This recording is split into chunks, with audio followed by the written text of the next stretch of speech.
भगवान के आगे रो। रोया मैं बहुत जग के आगे, तेरे आगे रोना बाकी है। सबके आगे रोए ना, अब भगवान के आगे रो।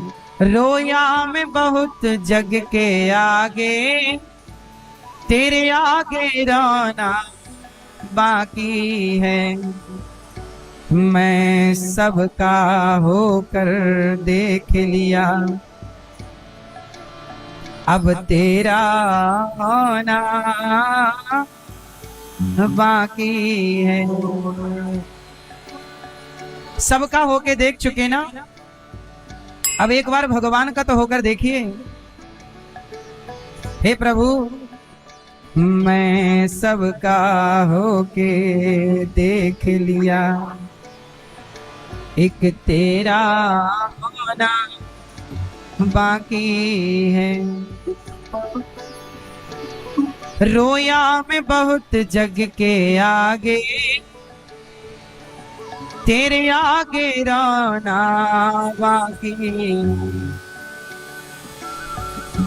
तेरी याद में रो रो ऐ प्रीतम, सब पानी आँख का सूख गया।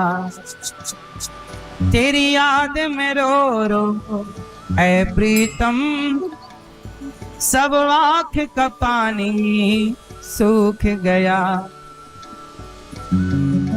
हे गोविंद, सबके लिए तो बहुत रोया, अब बस एक आप बाकी हैं।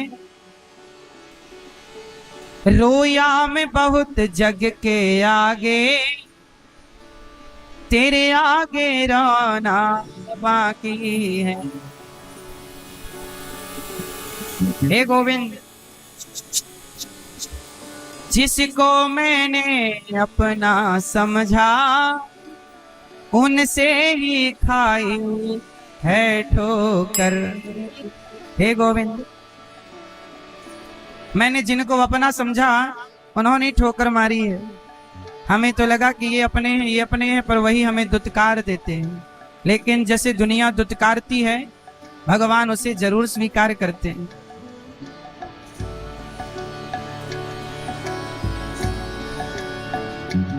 अब बहुत हुआ मैंने देख लिया, दुनिया के आगे रो रो कर। जिनको मैंने अपना समझा, उनसे ही खाई है ठोकर। रोया मैं बहुत जग के आगे, तेरे आगे रोना बाकी है। इसलिए कहता हूं, भगवान के आगे रोकर पुकारो। हे श्याम सुंदर, ये रंग बिरंगी दुनिया है, यहाँ रंग बिरंगे सपने।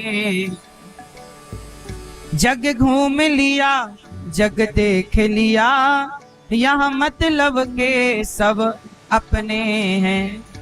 महलों में बैठ लिया मैंने, मंदिर का कोना बाकी है। भगवान के आगे, भगवान के लिए रो कर देखो। क्या बताऊं साहब, लोग रोते हैं,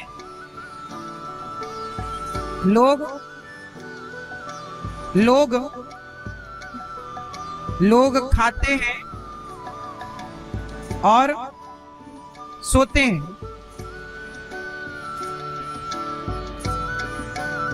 कबीरदास जी कहते हैं, कबीरदास जी कहते हैं, लोग खाते हैं और सोते हैं, हम राम राम रटते हैं और रोते हैं। क्यों? कन्हैया को एक रोज रोकर पुकारा, कृपा पात्र किस दिन बनूंगा तुम्हारा। चलो एक बात बताओ, भगवान को कैसे बुलाएं? छोटा बच्चा जब अपनी माँ को बुलाता है तो कैसे बुलाता है?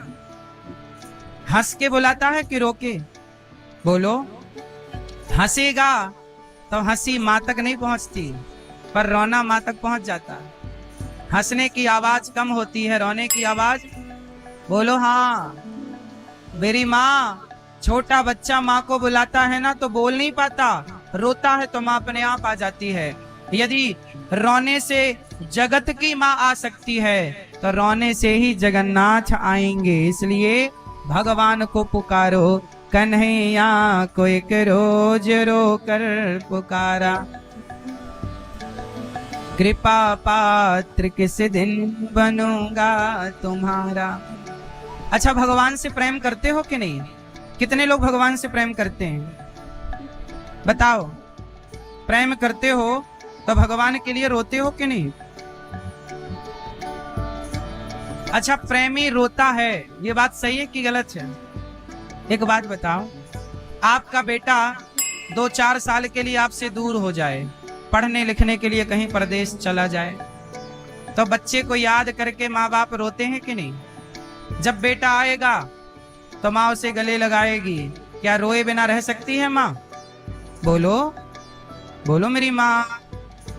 जैसे माँ बाप बच्चों की याद में रोते हैं, ऐसे ही भक्त को चाहिए कि वो भगवान की याद में रोए। भगवान की भक्ति क्या है? माला जपना भक्ति तो अपनी जगह सही है, पुष्प चढ़ाना, माला जपना, नारियल तोड़ना, मिठाई चढ़ाना, इनकी कोई जरूरत नहीं। भगवान को चढ़ाना है तो मिठाई नारियल नहीं, चढ़ाना है तो नेत्रों का जल, प्रेम के आंसू भगवान के चरणों में चढ़ाओ। और चढ़ाना है तो क्या चढ़ाना? अच्छा बताओ, भगवान को क्या चढ़ाना चाहिए? उत्तर दो जोर से मेरी माँ। भगवान को क्या चढ़ाना चाहिए? हैं? राजा बलि ने वामन भगवान को कितने पग भूमि दी? 3 पग। पहले पग में भगवान ने पाताल नापा, दूसरे पग में सत्यलोक नाप लिया, तीसरा पग कहां रखा? बोलो, कहां रखा? सब बताओ। राजा बलि के मस्तक पर। राजा बलि ने कहा, प्रभु अभी तक आपने हमारी संपत्ति नापी है, अभी तक आपने हमारी संपत्ति ली है, अब हम अपने आप को समर्पित करते हैं आपके चरणों में, मुझे नाप लो। भगवान को चढ़ाना है तो नारियल, फूल, वस्तु नहीं, चढ़ाना है तो स्वयं को चढ़ा दो, खुद को चढ़ाओ। हे प्रभु, आज से हम आपके। क्या चढ़ाओगे भगवान को? जोर से। स्वयं को तुम्हें सौंपता हूँ, अमानत तुम्हारी, तुम्हें सौंपता हूँ, अमानत तुम्हारी। गरीबों के दिल में जगह तुम न पाते तो किस दिल में होती हिफाजत तुम्हारी। गरीबों से है आबाद दुनिया, गरीबों से है बादशाहत तुम्हारी। हे श्याम सुंदर, हम पापी ही ना होते तो आप पवित्र करते किसे? हम दीन ही ना होते तो आप दया करते किस पर? इसलिए हम पापी हैं, हम पापियों को तारने के कारण ही तो भगवान को पतित पावन कहा जाता है। हम पतित ही ना होते तो पावन आप करते किसे? इसलिए हम पतित हैं और आप पावन हैं। इसलिए भगवान को क्या चढ़ाना है? नारियल तो ऑलरेडी भगवान का है। लक्ष्मी, पैसा क्या चढ़ाते हो? पैसा तो ऑलरेडी भगवान के पांव दबा रही है लक्ष्मी माता। चढ़ाना है तो अपने आप को, हे नाथ, हे श्रीमन्नारायण, हम अपने आप को आपके श्री चरणों में समर्पित करते हैं, हमें स्वीकार। कैसे चढ़ाना है? पूजा कैसे करते हैं? अच्छा बताओ, भगवान की पूजा जरूरी है या भगवान से प्रेम जरूरी है? क्या जरूरी है? प्रेम। और पूजा जब प्रेम होता है तो प्रेम से हर कार्य ही पूजा हो जाती है।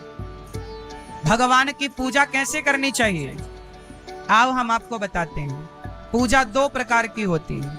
एक पूजा होती है शारीरिक पूजा, जो शरीर से करते हैं। भगवान को नहलाना, आपके घर में गोपाल जी, उनको नहलाओ, कपड़े पहनाओ, भोग लगाओ, आरती करो, ये शारीरिक पूजा है। एक मानसिक पूजा है। कहो तो मैं आपके करके बताऊं, आपको करवाऊं? चलो, अब मैं आपको कुछ ध्यान की विधि बताऊंगा और पूजा कैसे करनी है, भगवान की भक्ति कैसे करनी है, पूरी विधि समझाता हूं। सारे लोग सावधान हो जाओ। पहले रीढ़ की हड्डी सीधी कर लो, पीठ बिल्कुल खींच के बैठो, सावधान। अब मैं आपको कुछ पूजा कराता हूं मानसिक।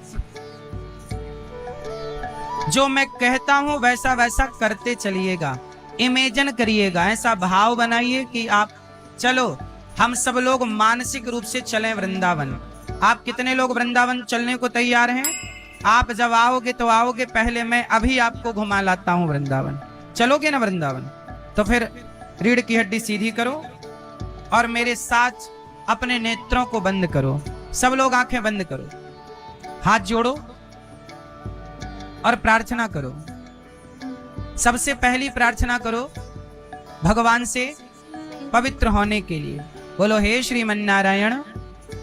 सब बोलो मेरे साथ, हाथ जोड़ो, आंखें बंद करो, प्रार्थना। ऐसा भाव बनाओ कि श्री कृष्ण आपके सामने हैं, प्रार्थना करो। फिर हम सब लोग वृंदावन चलेंगे अभी। बोलो हे श्रीमन नारायण। बोलो हे नाथ, हम पापी हैं, अधम हैं, नीच हैं। हे श्रीमन नारायण, हे श्री कृष्ण, माना कि हम पापी हैं, पर जैसे हैं, हे नाथ हम आपके, हे प्रभु हमें स्वीकार कीजिए। अब सभी लोग भगवान से प्रार्थना करो, प्रभु हम आपके दर्शन करने वृंदावन आ रहे हैं, हमें स्वीकार कीजिए। चलो सब लोग ऐसा भाव बनाओ कि हम वृंदावन चल रहे हैं। चलो सब लोग वृंदावन। हम सब भाव बनाए कि हम ट्रेन के द्वारा, अब सब ट्रेन पर बैठ गए, ऐसा भाव बनाए। अब हम मथुरा स्टेशन उतर गए, अब हम वहां से वृंदावन गए। सबसे पहले यमुना जी गए। भाव बनाओ कि हमारे सामने यमुना जी हैं, हम यमुना मैया को प्रणाम कर रहे हैं और प्रणाम करके यमुना में स्नान कर रहे हैं। सब ऐसा भाव बनाओ कि हम यमुना स्नान कर रहे हैं। स्नान करके सूर्य भगवान को जल चढ़ाते हैं, यमुना जल, और इसके बाद कपड़े पहनकर अब हम बिहारी जी का दर्शन करने जा रहे हैं। सब लोग भाव बनाओ कि हम बिहारी जी के पास जा रहे हैं। बिहारी जी के मंदिर पहुंचे, उनकी चौखट को प्रणाम किया, दरवाजे में झुककर प्रणाम चौखट को किया और मंदिर के भीतर प्रवेश कर गए। जैसे ही अंदर गए तो पर्दा बंद था, पर्दा खोलने का इंतजार करने के लिए खड़े हैं। सब ऐसा भाव बनाओ कि हम बिहारी जी के मंदिर में हैं।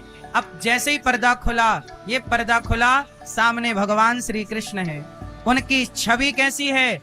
सांवले से भगवान, सांवले से कन्हैया, उनके मुकुट पर मोर का पंख लगा है, सुंदर सी मुकुट भगवान ने माथे पर पहनी।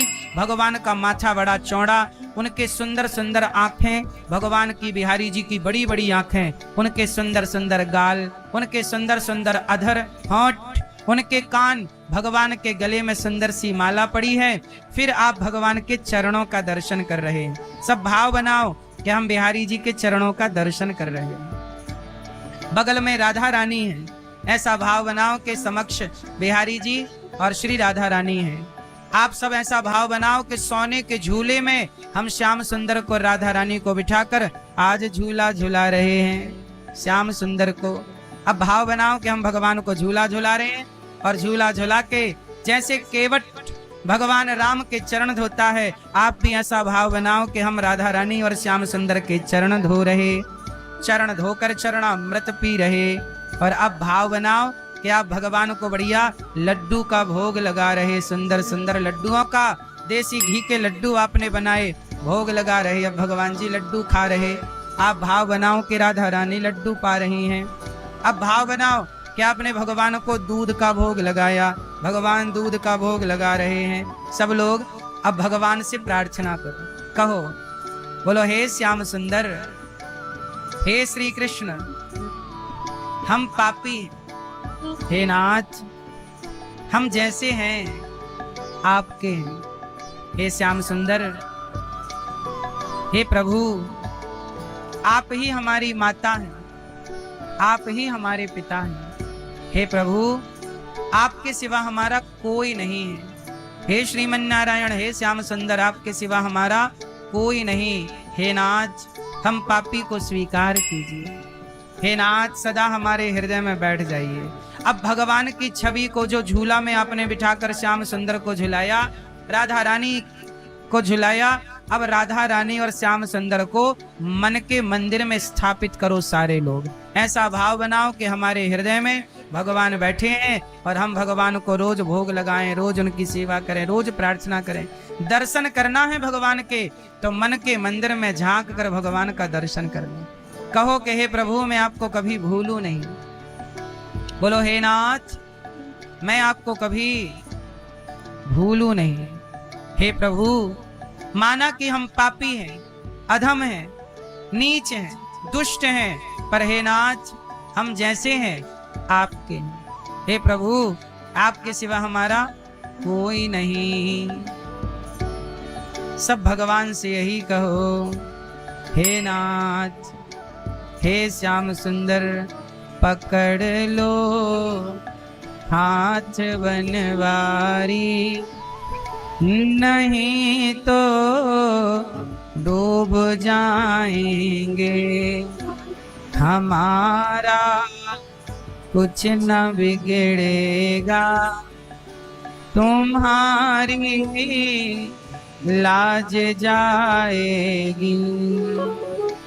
पकड़ लो हाथ बनवारी, नहीं तो डूब जाएंगे,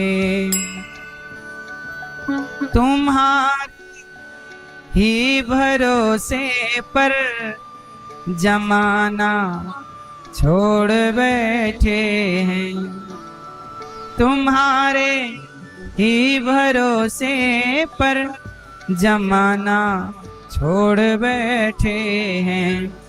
जमाने की तरफ देखो, हमें कैसे बचाओगे।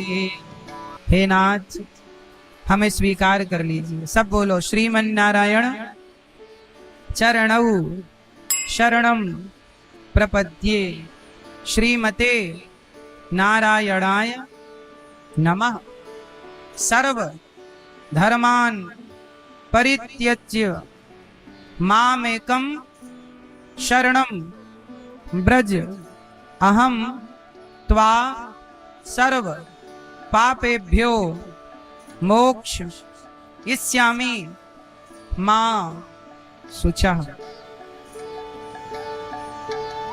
हरि शरणम, हरि शरणम, हरि शरणम। अब आप लोग आंखें खोल लो। सब लोग अपने मन मंदिर में भगवान को बसाकर भाव बनाओ, प्रभु मेरे भीतर है। इसे कहते हैं मानसिक पूजा। कौन सी पूजा है ये? कौन सी? मानसिक। एक पूजा होती है शारीरिक, जो आप घर पर रोज करते हो, भगवान को नहलाओ सब। लेकिन अभी जो आपने यहाँ बैठ कर की, ये कौन सी पूजा है? ये मानसिक। वो शारीरिक पूजा है जो घर पे करते हो। भगवान को कौन सी पूजा अच्छी लगती है? अभी आप लोगों ने यहाँ ध्यान लगाया, बताओ किसी का मन भटका? जब आपने मानसिक पूजा की तो मन भटका? आप कहते हो हमारा मन भटकता है। अभी मैंने मानसिक पूजा करा, इतनी देर में किसी का मन भटका?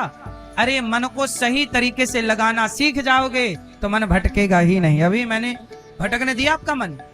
ऐसी पूजा करो, कहीं भी बैठो और ध्यान भगवान का करो। यही है पूजा, यही है प्रेम। भगवान को याद कर करके थोड़ा रो, हे प्रभु कब दर्शन होंगे। दर्शन के लिए, भगवान के लिए तड़पो, काम करो, पैसे कमाओ, परंतु भगवान की याद में डूबे रहो।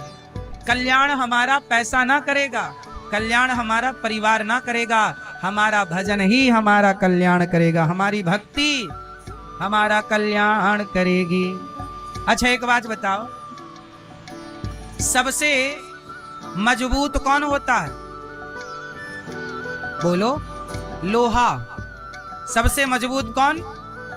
जोर से बोलो, लोहा इतना मजबूत है कि लोहा ही ना सब कुछ काटता है। बोलो हाँ, पत्थर को काट देता है लोहा? नहीं काट देता। क्यों? लोहा सबसे मजबूत है, पर लोहे से मजबूत क्या है जरा आप लोग बताओ? क्या? लोहे से मजबूत होती है आग। आग इतनी मजबूत होती है कि लोहे का आकार बदल देती है, लोहे को पानी बना देती है। क्यों भैया? लिक्विड फॉर्म में आ जाता है कि नहीं लोहा जब तपता है तो भट्टी पर? बोलो हाँ। लोहा सबसे मजबूत है, पर लोहे से मजबूत आग जो लोहे को पिघला देती है। चलो बताओ, आग से मजबूत कौन?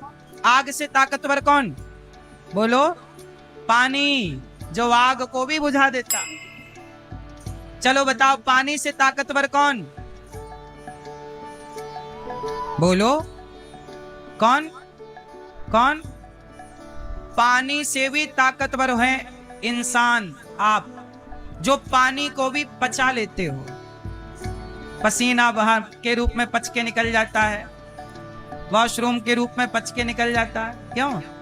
पानी इतना मजबूत है, पानी ही इतना मजबूत है कि पृथ्वी को डुबा देता है। बोलो हाँ। सुनामी आ जाए तो पृथ्वी का पता नहीं, डूब जाती है। सबसे मजबूत पानी है, पर पानी भी मनुष्य पचा लेता है। तो आप सबसे मजबूत है, अर्थात मनुष्य सबसे मजबूत है। चलो बताओ, मनुष्य से मजबूत कौन? बोलो मनुष्य से मजबूत कौन? बोलो भगवान, जो हम मनुष्यों को बनाते हैं। और भगवान से मजबूत कौन?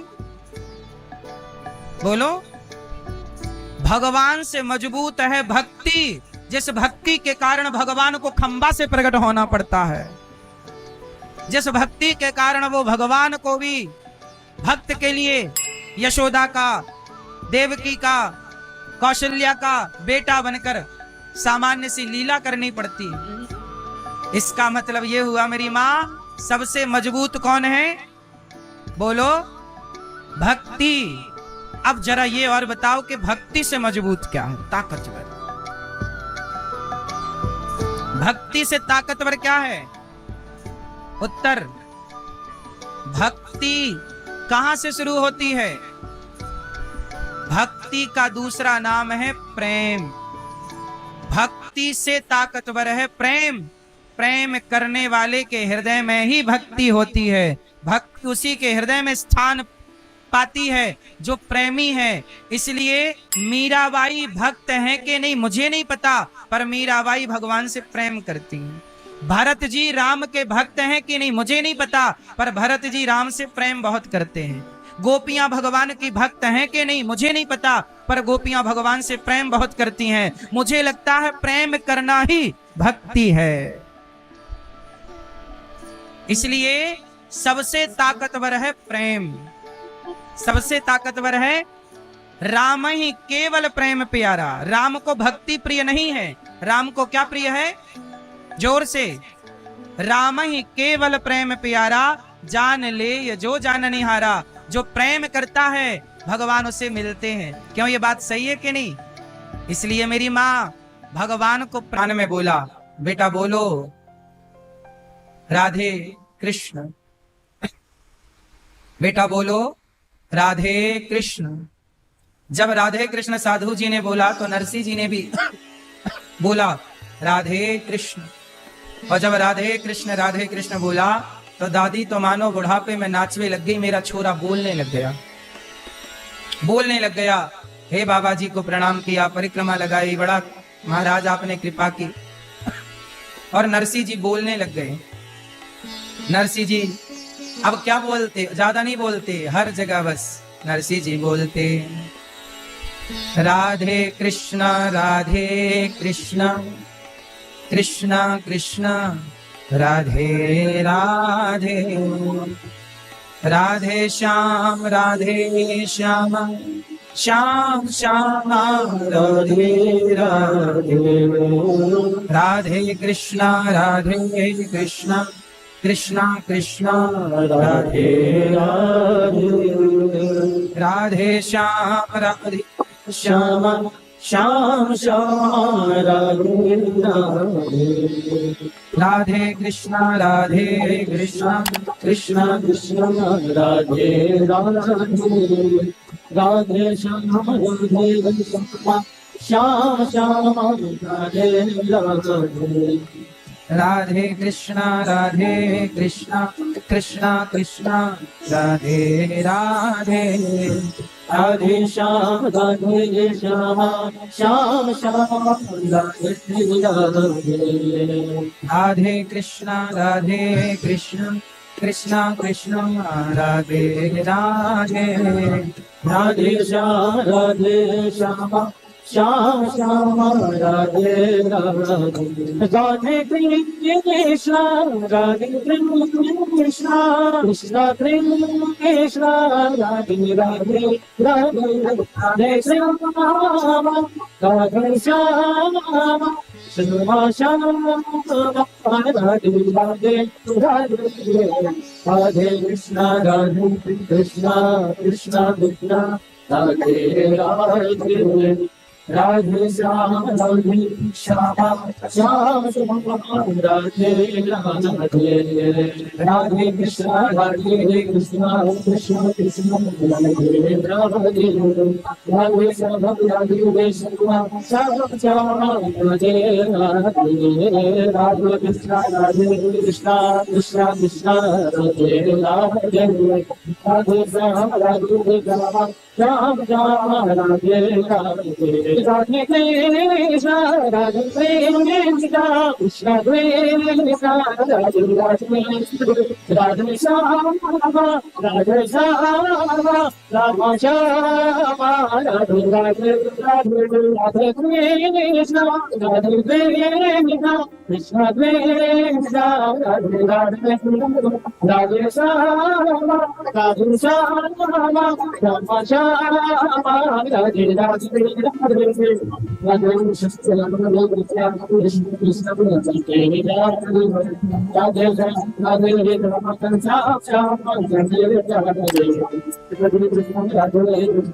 कृष्णा कृष्णा राधे राधे, राधे श्याम राधे श्याम राम श्याम राधे राधे, नरसिंह जी राधे कृष्णा कृष्णा कृष्णा राधे राधे, राधे श्याम श्याम श्याम राधे राधे। भगवान नरसिंह जी पर कृपा की है, वो बोलने लगे, पर बोलते क्या? राधे कृष्ण राधे कृष्ण। नरसिंह जी थोड़ा बड़े हुए, उनकी दादी को लगा अब तो मैं मर जाऊंगी, मरने से पहले नरसिंह का ब्याह कर दूं। एक सुंदर सी लड़की देखी और नरसिंह जी का कर दिया ब्याह। नरसिंह जी का ब्याह हो गया, पर नरसिंह जी तो भगवान का भजन करते। इनके बड़े भैया थे, वो सरकारी कार्यकर्ता थे, तो सरकारी काम में पैसा मिलता तो भैया पैसा लाते, भाभी बनाती और मस्त नरसिंह जी खाते। एक दिन नरसिंह जी को डांट पड़ गई, भाभी ने डांटा। नरसिंह जी ने कहा, भाभी माँ वो थोड़ा गरम गरम फूली फूली जरा रोटी दे दो। तो भाभी बोली, करता धरता कुछ नहीं है, पड़ा पड़ा तुझे फूली फूली रोटी चाहिए। बासी रोटियां ला के रख दी भाभी माँ, ये खा, कुछ काम तो करता नहीं, पैसा कमाता नहीं है, अभी तो अकेला था, अब लुगाई और ले आया, तेरी लुगाई को भी खवाऊं तुझे भी खवाऊं, तेरे बाप का ठेका ले रखा है। ऐसे बोल दिया तो नरसिंह जी बेचारे घर से चले गए। जंगल में एक शिव जी का मंदिर था, शिव जी के मंदिर पे पड़े रहे, शिव जी के ऊपर सिर रख करके। कई दिन बीत गए, माता पार्वती के संग शंकर जी निकले। शंकर जी ने कहा, पार्वती जी ने कहा, देखो कोई भक्त पड़ा है आपका, आपके शिवलिंग से लिपट करके। शंकर जी पहुंचे दर्शन देने। नरसिंह बेटा, नरसिंह जी बेहोश थे, शंकर जी की कृपा से होश आया। शंकर जी खड़े हैं साक्षात भोलेनाथ। नरसिंह बेटा, मैं तुम्हारी तपस्या से प्रसन्न हूं, सब लोग पानी चढ़ाते, दूध चढ़ाते, तुमने अपने आप को चढ़ा दिया है, मैं प्रसन्न हो गया बेटा, क्या चाहता है बोलो। नरसिंह जी ने कहा भोलेनाथ मुझको और कछु ना चाहिए, बस राधा कृष्ण मिलई दे। नरसिंह जी ने कहा हे भोलेनाथ हमें मुझको और कछु ना चाहिए, बस राधा कृष्ण मिलई दे। हे भोलेनाथ बस आप इतनी कृपा करो कि हमें राधा कृष्ण भगवान का दर्शन हो जाए, हमें और कुछ ना चाहिए, ऐसी कृपा कर दो। देखिए शंकर जी से भी क्या मांगा नरसिंह जी ने, पद पदार्थ नहीं मांगा, सोना चांदी नहीं मांगा, नहीं शंकर जी से क्या मांग सकते थे और शंकर जी सब दे दें, परंतु शंकर जी से क्या कहा, मुझको और कछु ना चाहिए, बस राधा कृष्ण मिलई दे। ऐसी कृपा करो भोलेनाथ कि हमें राधा कृष्ण भगवान का दर्शन हो जाए। ठीक है, शंकर जी बोले चलो। नरसिंह जी को ले गए और जहां बैकुंठ में गौलोक में भगवान रास रचाते हैं अपने गोपियों के संग, उस रास में शंकर जी नरसिंह को लेके पहुंच गए। शंकर जी को देखकर भगवान कृष्ण बोले भोलेनाथ आओ, पर ये बताओ ये संसार का कौन प्राणी है, इसे क्यों ले आए। शंकर जी बोले प्रभु मैं फंस गया इसके चक्कर में। कैसे? बोले इसने वरदान मांग लिया मेरे से कि मुझे कृष्ण भगवान का दर्शन कराओ, राधा कृष्ण। अब जब वरदान ही मांग लिया तो मैं कैसे मना करता, मुझे लाना पड़ा। यह पहली बार हुआ कि धरती का कोई मनुष्य शरीर के साथ बैकुंठ पहुंचा हो। सोचिए नरसिंह जी की भक्ति ने उन्हें बैकुंठ पहुंचा दिया। तब भगवान ने कहा नरसिंह आओ, अपने रास में सम्मिलित किया, दर्शन दिया, नरसिंह को गले लगाया भगवान ने और कहा नरसिंह जाओ, तुम मृत्यु लोक में जाओ और मेरी भक्ति का प्रचार करो, क्योंकि संसार के लोग मुझसे विमुख हो गए हैं। जाओ मेरे गुणों का, मेरी कथा का, मेरे नाम का, मेरी करुणा का, मेरी कृपालुता का गुणगान करो और भक्तों के भीतर प्रेम जगाओ, जाओ मेरा प्रचार करो। तो नरसिंह जी भगवान की आज्ञा से प्रभु क्या आपके बैकुंठ आकर भी क्या आपको छोड़कर जाना पड़ेगा। भगवान बोले छोड़कर नहीं, घुंघरू बांध दी भगवान ने, ये घुंघरू ले लो और केदार राग दे दिया। जब तुम ये केदार राग गाओगे तब तुम मुझे अपने पास पाओगे, जाओ। नरसिंह जी सोचिए कौन है, कोई सामान्य है क्या? कोई भी भक्त सामान्य नहीं होता। भगवान अपने बैकुंठ से ही भक्तों को भेजते हैं भक्ति का प्रचार करने के लिए। इसलिए इस धरती पर जितने भगवान के प्रचारक हैं ये सब भगवान के ही परिकर है, भगवान के ही धाम से आए हुए भक्त हैं, जो यहाँ पर केवल भक्ति का प्रचार कर रहे हैं। जन जन में भगवान के नाम को, कथा को यश गान करके लोगों के हृदय में भक्ति का दीपक जलाकर प्रचार कर रहे हैं। और बस ये काम करके नरसिंह जी आए, वापस आए, खूब प्रचार किया। नरसिंह जी की पत्नी थी, उनकी एक बेटी हुई। जब बेटी हुई तो उसका ब्याह कर दिया, पर ब्याह जिसके घर में हुआ वो लोग बड़े लालची लोग थे। जब नरसिंह जी की बेटी हुई तो मायरा भरने के लिए जाना था, तो इतना सामान लिखकर भेजा समधन पक्ष ने कि ये लाओ, ये लाओ, ये लाओ, ये लाओ, ये लाओ। नरसिंह जी तो गाड़ी में भरे चंदन वंदन तुम्बा तुम्बी चल पड़े। और नरसिंह जी आज अंजार नगर जा रहे हैं मायरा भरने। वो गाड़ी में भरे चंदन है, तुम्बा तुम्बी भरे, गाड़ी तक नहीं थी उनके पास, बैलगाड़ी। किसी के घर से बैलगाड़ी का चक्का मांगा, पहिया, किसी के घर से बैल मांगे तो लोग बूढ़े बैल दे दिए, किसी ने चक्का दिया तो एक चक्का छोटा एक चक्का बड़ा, तो टेढ़ी टापटी गाड़ी चली। पर नरसिंह जी बोले चलो भगवान की गाड़ी भगवान पहुंचाएंगे। गांव से 10-5 किलोमीटर दूर ही चले थे कि आधी रात को जंगल में गाड़ी का पहिया ही टूट गया पुराना। जब गाड़ी का पहिया टूटा तब नरसिंह जी ने बुलाया। नरसिंह जी की गाड़ी बनाने भगवान आए। ऐसे हमारा और आपका काम बनाने भी भगवान ही आते हैं, हम पहचान नहीं पाते। नरसिंह जी पहुंचे। बाद में मायरा भरने भगवान आए। तब से भगवान को बोला गया सेठों के सेठ सांवरिया सेठ। तो ऐसे भगवान ने 24 अवतार लिए। नारद जी कहते हैं मैं दासी पुत्र था। वेद व्यास जी ने 17 पुराण लिखे पर शांति नहीं मिली। जब भागवत जी लिखी तब जाके शांति प्राप्त हुई। शांति कब मिलती है?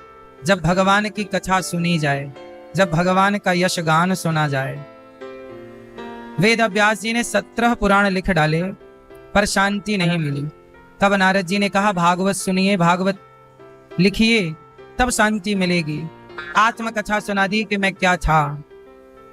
मैया, ओ मेरी माँ, ओ भैया, मोबाइल चला रहे हो सरकार, बैठ जाओ, कथा सुनने आए हो ना। दादाजी बैठ के चला लो मोबाइल। आप श्रोताओं की बहुत जिम्मेदारी है कि आप कथा में शांति बनाए रखें। ये सबकी जिम्मेदारी है। सबसे मेरी हाथ जोड़ के विनती है, अभी हम कथा के बाद सबको मिलेंगे, सब मिलिएगा, पर अभी बैठ के सुन लो थोड़ी सी।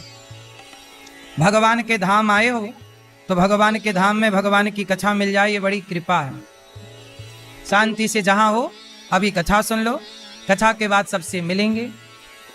बैठ जाओ, सब चुपचाप बैठो, शोर ना करो। नारद जी ने कहा कि मैं दासी का बेटा था, पर संतों की कृपा, भगवान की कृपा से मैं आज भगवान ब्रह्मा का बेटा बनके और भगवान का गुणगान गा रहा हूं। ये संतों की सेवा का परिणाम है। वेद व्यास जी ने भागवत की रचना की। भागवत प्रेम का ग्रंथ है। सर्व वेदेतिहासानाम सारम सारम समुद्रतम। सभी का सार भागवत जी में। सब तरह से जब नारद जी महाराज ने कहा कि भागवत की रचना की जाए, तब वेद व्यास जी ने अपनी कलम उठाई और भागवत जी की शुरुआत की।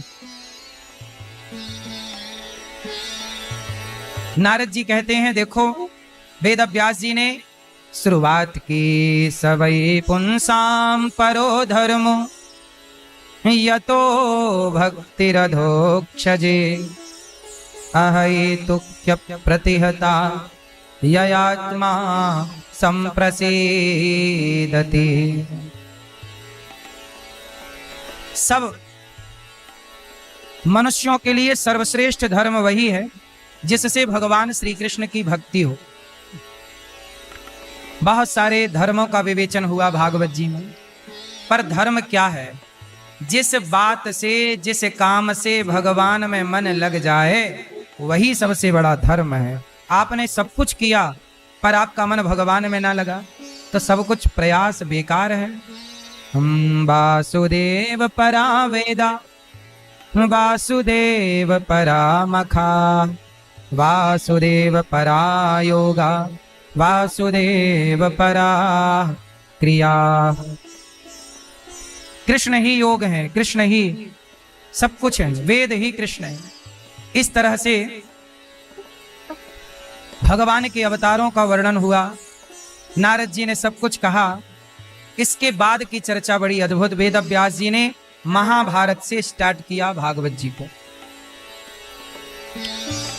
महाभारत का युद्ध हुआ। उस महाभारत के युद्ध में दो पक्ष बनाए गए, पांडवों के और कौरवों के। कौरवों के साथ कौन है? शकुनी। और पांडवों के साथ कौन है? कृष्ण। कौरवों के साथ हैं कर्ण, पांडवों के साथ हैं कृष्ण। अच्छा एक बात बताओ, कौन कौरवों की सेना ज्यादा ताकतवर है कि पांडवों की सेना? जोर से। शक्ति ज्यादा किसमें है? जोर से। मैया, किसकी सेना में ज्यादा ताकत है? कौरवों की सेना। शक्तिशाली कौरव हैं। कौरवों की संख्या भी ज्यादा है। कौरवों की शक्ति ज्यादा, संख्या ज्यादा। एक बात बताओ, युद्ध लड़ने के लिए पैसा चाहिए कि नहीं? भाई कौरव लोग तो राजा हैं, उनके तो खजाने भरे हैं। पांडव लोग तो अभी 12 साल के वनवास से ना लौटे हैं, 1 वर्ष अज्ञातवास में रहे। इनके पास तो युद्ध लड़ने का पैसा भी नहीं है ना। बोलो, युद्ध करने में चाहिए ना पैसा, अस्त्र शस्त्र चाहिए। कौरवों की सेना बड़ी है, पांडवों की सेना छोटी है। कौरवों के पास पैसा है, अस्त्र शस्त्र हैं, पांडवों के पास सेना भी नहीं है। और भाई सैनिकों को पैसा चाहिए तब ना लड़ेंगे। अब पांडव तो 12 साल से जंगल में लौटे, पांडवों के संपत्ति पर तो कौरवों ने पहले ही कब्जा कर रखा, इंद्रप्रस्थ पर सबना कब्जा कर लिया है। क्या बचा है? पांडवों की शक्ति नहीं है। पर एक प्लस पॉइंट है पांडवों के साथ कि पांडवों के साथ भगवान है। कौन है? जीतता वो नहीं है जिसकी ताकत ज्यादा होती है, जीतता हमेशा वो है जिसके पास धर्म की ताकत है। और जिस पक्ष में, अब बताओ, कौरव और पांडव दोनों में धर्म किस ओर था? शक्ति तो कौरवों की तरफ थी, पर धर्म, इसलिए कहता हूं शक्ति अपना अलग विषय है। शक्तिशाली लोग मुंह केवल गिर सकते हैं, पर धर्म वाला व्यक्ति कभी मुंह केवल नहीं गिरेगा। धर्मो रक्षति रक्षिता। धर्म किसी भी परिस्थिति में किसी को नहीं छोड़ना चाहिए।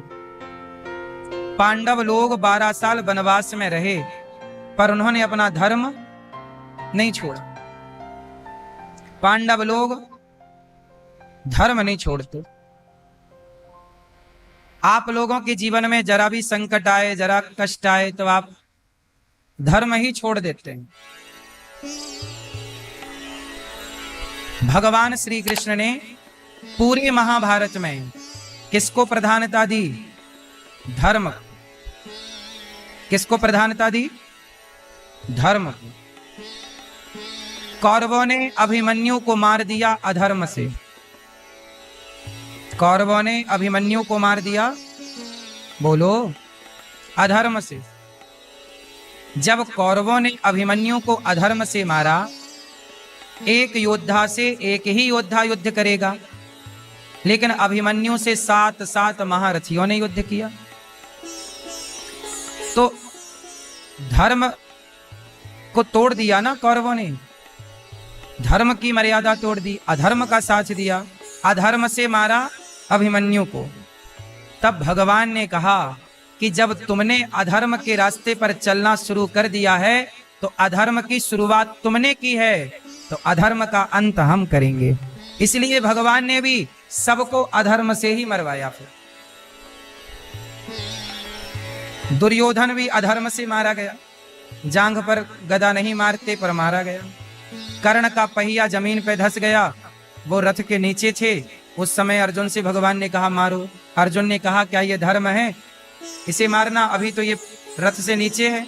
भगवान ने कहा जब इसने भरी सभा में द्रौपदी से कहा था कि तेरे 5 पति हैं, छठा मुझे बना ले, क्या बिगड़ जाएगा? क्या ये कहना कर्ण का धर्म था? जब इसने धर्म का आचरण नहीं किया, जब ये अधर्म पर चला, तो हम तो अधर्मी का अधर्म का अंत ही कर रहे हैं। इसमें क्या है अर्जुन? मार। अधर्म की शुरुआत कौरवों ने की, पर अधर्म का अंत पांडवों ने, भगवान ने किया। बात समझ में आई? आप अधर्म के रास्ते पर बस चलो, अंत हो। शुरुआत तुम करोगे तो अंत भगवान करेंगे, और शुरुआत तुम करोगे ही नहीं अधर्म की, तो परमात्मा भी तुम्हारा कुछ नहीं बिगाड़ सकते। क्यों बिगाड़ेंगे? जो अधर्मी है उसका ना बिगड़ता, धर्मी का नहीं बिगड़ता, बाल विवाह का नहीं होता। इसलिए धर्म पर चलने का प्रण लो, धर्म पर चलने की प्रतिज्ञा करो, धर्म का रास्ता ना छोड़ो। कौरव सारे के सारे मारे गए, गुरु द्रोणाचार्य का भी सिर काटा गया। बोलो हाँ मैया, ओ पंचायती मैया, मैया ये बताओ, गुरु द्रोणाचार्य ने अधर्म किया कि नहीं? क्या किया अधर्म बताओ? गुरु द्रोणाचार्य ने अपने शिष्य से अंगूठा मांग लिया। क्या ये धर्म था? उत्तर, क्या ये धर्म था? जब गुरु द्रोणाचार्य ने गुरु हो पक्षपात किया कि मेरे अर्जुन से बड़ा धनुर्धर कोई ना हो, जबकि गुरु द्रोणाचार्य यहाँ पर कुछ भाग में वो सही भी हैं, पर कुछ भाग में वो गलत हैं। अच्छा, गुरु द्रोणाचार्य ने एकलव्य से अंगूठा मांगकर सही किया कि गलत? मैं इसका पूरा विश्लेषण किए देता हूं, आप समझ लेना कि सही क्या था, गलत क्या था। गुरु द्रोणाचार्य जी जानते थे कि आगे चल करके महाभारत होगा। यदि एकलव्य बड़ा धनुर्धर बन गया तो एकलव्य स्वाभाविक कौरवों से जाके मिलेगा, और कौरवों से मिलेगा तो कौरवों की शक्ति बढ़ेगी, और कौरवों की शक्ति बढ़ने का मतलब है समाज पर अत्याचार बढ़ना। क्योंकि जब दुर्योधन जैसे लोग भरी सभा में अपनी भाभी के कपड़े उतार सकते हैं, तो आम स्त्रियों के साथ ये क्या व्यवहार करेंगे? यदि इनके हाथ सत्ता लग जाए, इनके हाथ पावर लग जाए, तो ये तो समाज में जीने ना देंगे लोगों को। जब अपनी भाभी को वो निर्वस्त्र कर सकता है, भाभी द्रौपदी भाभी तो लगी ना, बड़े भैया धर्मराज की पत्नी है, तो भाभी मां के समान होती है। जब ये भरी सभा में अपने भाभी के कपड़े उतार सकता है, तो आम स्त्रियों के साथ क्या करेगा ये? तो गुरु द्रोणाचार्य को लगा कि यदि एकलव्य इतना बड़ा धनुर्धर बन गया और कहीं इसने दुर्योधन का साथ दिया, तो दुर्योधन वैसे भी कर्ण की ताकत पे गरजता है। दुर्योधन कोई अपनी ताकत पे नहीं गरजता था, किसकी ताकत पे? कि मेरा मित्र कर्ण है, और उसे यदि एकलव्य और मिल जाता तो और अत्याचारी होता। इसलिए गुरु द्रोणाचार्य ने भविष्य को भांप लिया। भविष्य को बोलो, भांप लिया मतलब देख लिया, समझ लिया। इसलिए गुरु द्रोणाचार्य ने एकलव्य से कहा कि तुम अंगूठा दे दो, मतलब युद्ध ना करना किसी भी पक्ष से। एकलव्य ने दे दिया। एक पक्ष तो यह है कि गुरु द्रोणाचार्य समझ गए, क्योंकि एकलव्य जो था वो इतना बड़ा योद्धा बनता तो कर्ण की यही तो इच्छा थी कि मैं अर्जुन को मारूं, क्योंकि कर्ण यदि अर्जुन को मार देते तो धरती के सबसे श्रेष्ठ धनुर्धर कर्ण हो जाते, और एकलव्य भी अर्जुन को मारता तब वो श्रेष्ठ धनुर्धर, क्योंकि किसी को भी श्रेष्ठ बनने के लिए अर्जुन को मारना पड़ता। चाहे कर्ण श्रेष्ठ बनते तो अर्जुन को मारे बिना वो श्रेष्ठ नहीं बन सकते थे, या एकलव्य भी अर्जुन को मारे बिना श्रेष्ठ। दोनों तरफ से अर्जुन की मृत्यु थी, लेकिन अर्जुन भगवान की शरण में, तो भगवान ने रक्षा की एकलव्य को। इसलिए गुरु द्रोणाचार्य ने अंगूठा मांग लिया ताकि अर्जुन के भविष्य पर कोई खतरा ना हो, क्योंकि खतरा होता, भाई आज जरा सा फुंसी हुई है तो वो कल फोड़े का रूप बनाएगी, तो फुंसी कोई दबा देना समझदारी है, बड़ी ना होने पावे। तो ये फुंसी है एकलव्य, जो कल बड़ा खेल हो सकता है। इसलिए गुरु द्रोणाचार्य ने एकलव्य से अंगूठा मांगा। एक पक्ष तो ये है, ये गुरु द्रोणाचार्य का पक्ष है। अब दूसरा पक्ष देखिए कि गुरु द्रोणाचार्य ने, गुरु का धर्म होता है कि वो शिष्यों में पक्षपात ना करे। पक्षपात किया और गुरु द्रोणाचार्य ने अंगूठा कटवा दिया, मतलब मांग लिया। जब शिष्य का अंगूठा कटवाया गुरु ने, तो गुरु की भी गर्दन कट के वो हिसाब चुकाना पड़ा। इसलिए गुरु द्रोणाचार्य का सिर काटा गया। महाभारत में सिर काटा गया कि नहीं? धृष्टद्युम्न ने सिर काटा, बोलो हाँ। धृष्टद्युम्न ने क्या किया? गुरु द्रोणाचार्य जी का सिर काट लिया, अधर्म से काटा। किससे काटा? गुरु द्रोणाचार्य के पास एक अफवाह फैलाई गई कि अश्वत्थामा मारा गया। तो गुरु द्रोणाचार्य ने धर्मराज युधिष्ठिर से पूछा कि क्या अश्वत्थामा मारा गया? तो कह दिया भगवान ने, भगवान कृष्ण ने धर्मराज युधिष्ठिर से कहा कह दो। धर्मराज बोले मैं झूठ नहीं बोलता, अरे तो एक काम करो, अश्वत्थामा नाम का एक हाथी था, उसे मार दिया। बोले अब तो बोल दो कि अश्वत्थामा मारा गया। तो धर्मराज युधिष्ठिर ने कहा गुरुजी अश्वत्थामा मारा गया, और बाद में बोला नरोवा कुंजरोवा, वो हाथी है कि मनुष्य है। और जैसे ही वो नरोवा कुंजरोवा बोला, भगवान ने जोर का शंख बजा दिया, तो सुना ही नहीं पड़ा। इतना सुन पाए कि अश्वत्थामा, और उन्होंने तलवार धनुष छोड़ दिया पुत्र के वियोग में, जो कि हर पिता करता है। छोड़ दिया, दुख में डूब गए। उसी समय का फायदा उठाया धृष्टद्युम्न ने। गुरु द्रोणाचार्य ने एकलव्य का अंगूठा भी तो अधर्म से ही मांगा था। क्या शिष्य का अंगूठा मांगना धर्म था? जब आपने अधर्म किया है गुरुजी, तो फिर आपके साथ धर्म कैसे होगा?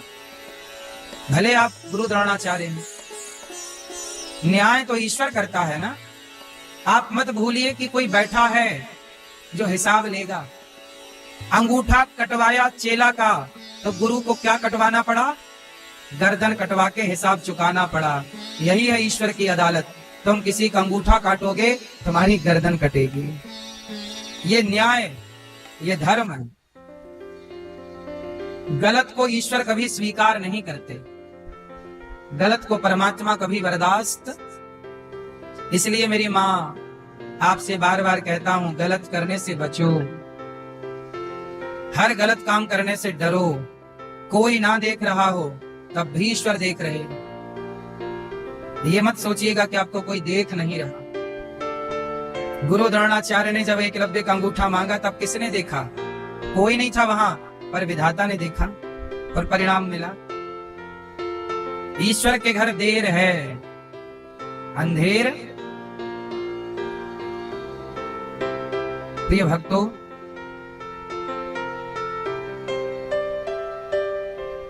गुरु द्रोणाचार्य के पुत्र अश्वत्थामा ने प्रतिज्ञा कर ली। देखो, पूरे महाभारत में सारे लोग अधर्म से मारे गए। भीष्म पितामह भी बाणों की सैया पर धर्म से नहीं गए। अर्जुन के रथ में उस दिन कौन था? शिखंडी। कौन था? ये शिखंडी कौन है? ये शिखंडी पिछले जन्म में भीष्म पितामह से विवाह करना चाहता था, पर भीष्म पितामह ने विवाह नहीं किया। कथा कुछ ऐसी है कि भीष्म पितामह के भाई थे चित्रांगद और विचित्रवीर्य। सत्यवती के पुत्र हैं ये।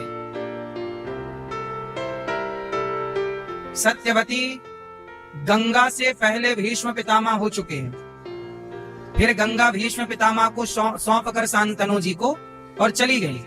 फिर शांतनु मतलब भीष्म पितामह के पिता का विवाह बाद में सत्यवती से हुआ, जिसे मत्स्य गंधा भी कहते हैं। उन्हीं से, जिनसे महर्षि पराशर जी के द्वारा वेद व्यास जी प्रकट हुए। तो सत्यवती का विवाह शांतनु जी से हुआ। कथा बड़ी लंबी है, पहले हमने कई बार विस्तार दिया है। तो फिर सत्यवती और शांतनु के द्वारा दो संतानें हुई, चित्रांगद और विचित्रवीर्य। इनके लिए भीष्म पितामह ने एक राजा की बेटियां लेके आए कि तुम हमारे भाइयों से विवाह करो। तो 3 लाए, 3 में 2 तो अच्छा, वो 3 भीष्म इसलिए ले आए कि हमारे भाइयों को जो पसंद आएगी कर लेंगे, बाकी वापस। तो 3 ले आए, 3 में 2 तो ब्याह हो गया, पर 1 बची। अच्छा, वो एक करती थी किसी से प्यार।